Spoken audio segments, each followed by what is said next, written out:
티타임 준비되셨나요? 미국 텍사스에 사는 55세의 더그 루치 씨는 얼마 전에 전립선암 4기 말기 진단을 받았습니다. 의사는 그에게 1년 남짓의 시간을 말해줬죠. 누구라도 충격과 절망에 빠졌을 상황에서 더그 씨가 뜻밖의 결심을 하는데요. 바로 Dying to Serve, 죽음을 앞둔 이가 봉사를 통해서 삶을 채워가는 프로젝트입니다. 그는 2017년식 말리부 차량에 침낭과 약간의 옷까지만 챙겨서 미국 전역을 돌며 자원봉사를 시작했습니다. 푸드뱅크에서 식품을 나르고 노숙인 쉼터에서 식사를 돕고 요양원에서 노인들의 말벗이 되어줍니다.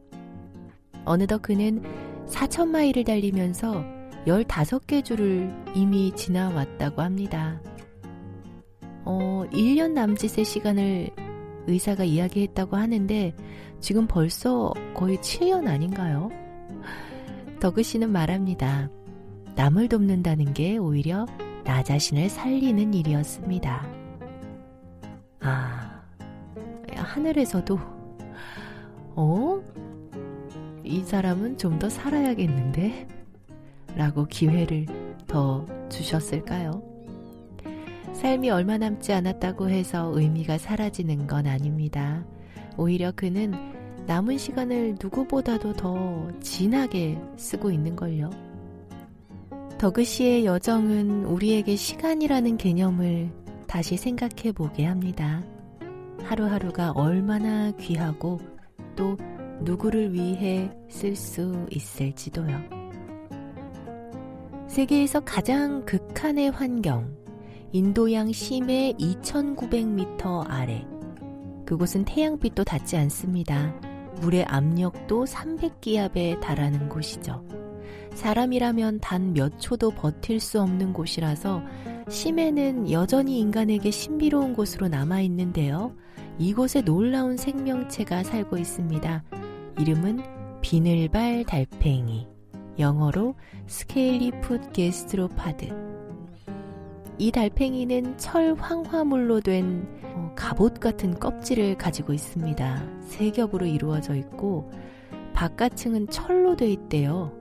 외부 충격을 흘려보낼 수 있고 중간층은 충격을 흡수하는 유기물로 돼 있고 안쪽은 탄탄한 광물층으로 돼 있답니다. 이런 구조는 방탄복에도 응용이 되는 구조라고 합니다. 게다가 이 달팽이는요, 입도 없고 먹이를 씹지도 않는다고 해요. 몸속에 사는 박테리아가 바닷물 속의 황을 에너지로 바꿔주는 방식으로 살아갑니다. 사람의 눈으로는 너무 어두워서 아무것도 없는 것만 같은 심해. 그들의 생태계가 정말 궁금해집니다. 또 얼마나 신비로운 어류들이 살고 있을까요? 살아간다는 건 어떤 조건에서든 정말 위대하고 경이로운 일입니다. 한때 하늘 위의 궁전이라 불렸던 비행기 1등석 타보셨어요? 넓은 좌석과 전용 스위트룸 같은 구조, 샴페인과 식사가 나오는 퍼스트 클래스, 항공사가 우리 이만큼 품격 있어요 라고 자랑하는 상징 같은 존재였습니다. 하지만 이제 이 궁전에서 서서히 자취를 감추고 있습니다. 항공분석 전문 업체 시리움에 따르면 2023년 기준으로 해서 4년 전에 비해 1등석의 좌석수가 40% 넘게 줄어들었다고 합니다. 같은 기간 항공기 전체 좌석수는 오히려 늘어난 것과 대조적이죠. 이유는 단순합니다. 1등석을 설치하는 비용은 너무 비싸고 실제 탑승률은 20% 수준에 그칩니다. 누군가는 오랜 여행의 보상으로, 또 누군가는 인생에서 단 한 번의 호사로 그 공간을 기억할 겁니다. 하지만 이제 호사가 아니라 효율이 기준이 되는 시대. 어쩌면 더 넓고 평등하게 이동하는 방법을 찾아가고 있는 거 아닌가 싶기도 합니다. 이러나 저러나 여행은 여전히 우리에게 설렘이죠. 숙소도 이동도 아끼고 싶은 여행자들 사이에서 일본의 야간 고속버스가 큰 인기를 끌고 있습니다.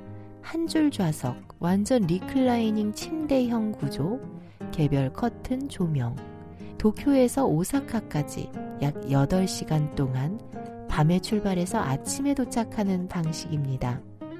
숙박비를 아끼면서도 다음 여행지를 여유롭게 시작할 수 있는 장점이 있습니다. 버스기사님은 좀 더 고생하시겠지만요. 삶은 매일이 선택입니다. 어떻게 보내고 누구와 나누며 무엇을 바라보며 살 것인가. 죽음 앞에서도 나눔을 선택한 사람, 심해에서도 살아가는 강인한 생명, 사라지는 호사와 더해지는 평등, 그리고 쉼을 담은 이동까지.